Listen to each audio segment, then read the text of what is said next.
मंच पर मैं अपने तमाम साथियों से निवेदन करूंगा कि हम लोग अपनी बात आपके बीच में रखने आए हैं।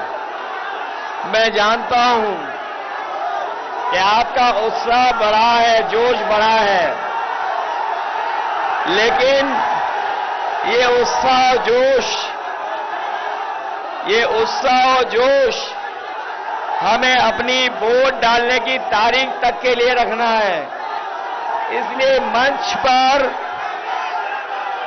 बैठे हुए यहां के बहुत ही पुराने नेता, पूर्व राज्यसभा में सांसद रहे कुंवर रेवती रमन सिंह जी,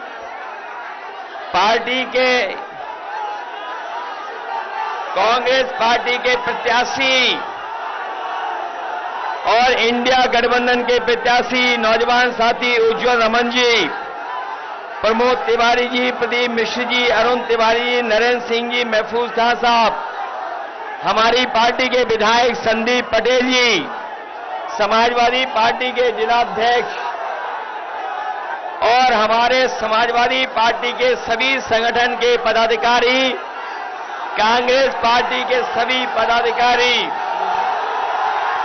और इस चुनावी जनसभा में आपसे मिलने के लिए, आपसे मदद के लिए, सहयोग मांगने के लिए कांग्रेस पार्टी के नेता राहुल गांधी जी और हम सब मिलकर के आपसे मदद और सहयोग मांगने आए हैं।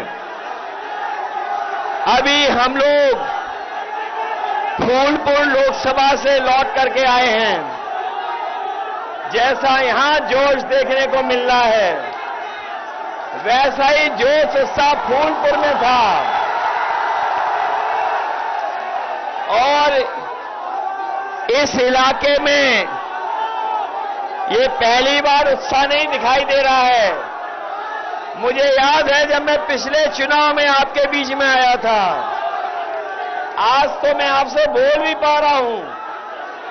उस समय जब आया था तो आपसे अपनी बात भी नहीं रख पाए थे, लेकिन उसके बावजूद भी आपने समाजवादी पार्टी को एक एक वोट दिया था और हमारी पार्टी के जहां संदीप पटेल जीते थे, वहीं हमारे कुछ साथी थोड़े वोटों से रह गए थे।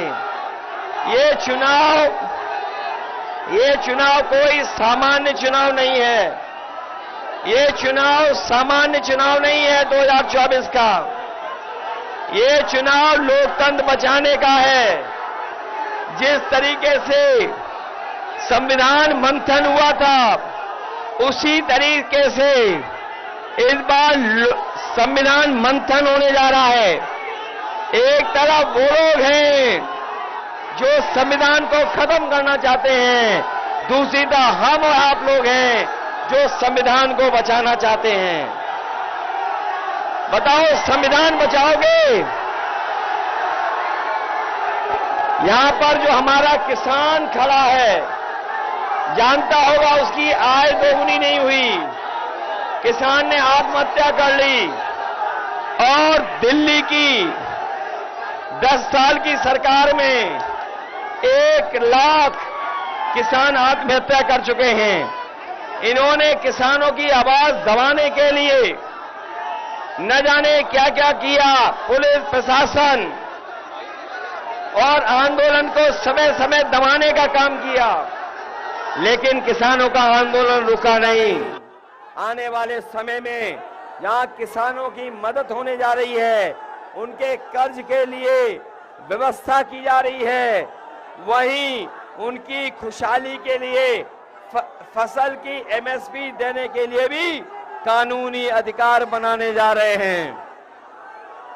ये बीजेपी वाले हमारी जान, हमारी आपकी जान के और संविधान के पीछे पड़े हैं। ये बीजेपी वाले वैक्सीन लगवा के हमारी आपके जान के और संविधान के पीछे पड़े हैं। संविधान बचेगा तो हमें नौकरी मिलेगी, संविधान बचेगा तो पीडीए परिवार का सम्मान बढ़ेगा, संविधान बचेगा तो रोजगार आएंगे। इन बीजेपी वालों ने सब परीक्षा रद्द करा दी, सब क्वेश्चन पेपर लीक करा दिए। ये नौजवान जो आए हैं इनका भविष्य अंधकार में डाल दिया। मैं नौजवानों से कह के जा रहा हूं, ये बीजेपी वाले ने न केवल आपको नौकरी के लिए धोखा दिया है बल्कि आपके 1/3 जीवन को बर्बाद कर दिया। हम आपको भरोसा दिला के जा रहे हैं, नौकरी के साथ साथ सम्मान का रोजगार मिलेगा। और जो इन्होंने अग्निवीर व्यवस्था लाई है, अग्निवीर व्यवस्था हमेशा हमेशा के लिए खत्म हो जाएगी। जैसे पक्की नौकरी, जैसे हमारा नौजवान पहले पक्की वर्दी पहनता था, वैसे ही पक्की नौकरी फौज में दिलाने का काम इंडिया गठबंधन करेगा। इसलिए पीडीए एनडीए को हराएगा। इनकी बातें झूठी निकली, वादे झूठे निकले, इन्होंने हर एक वर्ग को ठगा है। इसलिए हम आपसे अपील करना चाहते हैं, आप सबसे अपील करना चाहते हैं कि उज्जवल रमन इनकी मदद करना, मदद करोगे इनके, सब लोग मिलकर के जिताओगे, अपना बूथ जिताओगे, अपना बूथ। अपने बूथ पे जाने के लिए घबरा तो नहीं जाओगे, बूथ पे जाकर के वोट डालेंगे। इनका चुनाव चिन्ह तो जानते हैं, इसलिए हाथ पर कांग्रेस के चुनाव चिन्ह पर आप वोट डालना, यही निवेदन हम और राहुल जी आपसे करने आए हैं। मुझे पूरा भरोसा है कि जब वोट पड़ेगा तो ये जीत करके जाएंगे। 4 चरणों में बीजेपी चारों खाने चित हो चुकी है, उनका सफाया हो चुका है, जनता का गुस्सा बढ़ता चला जा रहा है। 7वें चरण तक जनता का गुस्सा 7वें आसान पे होगा और भारतीय जनता पार्टी को हटाने का काम करेंगे।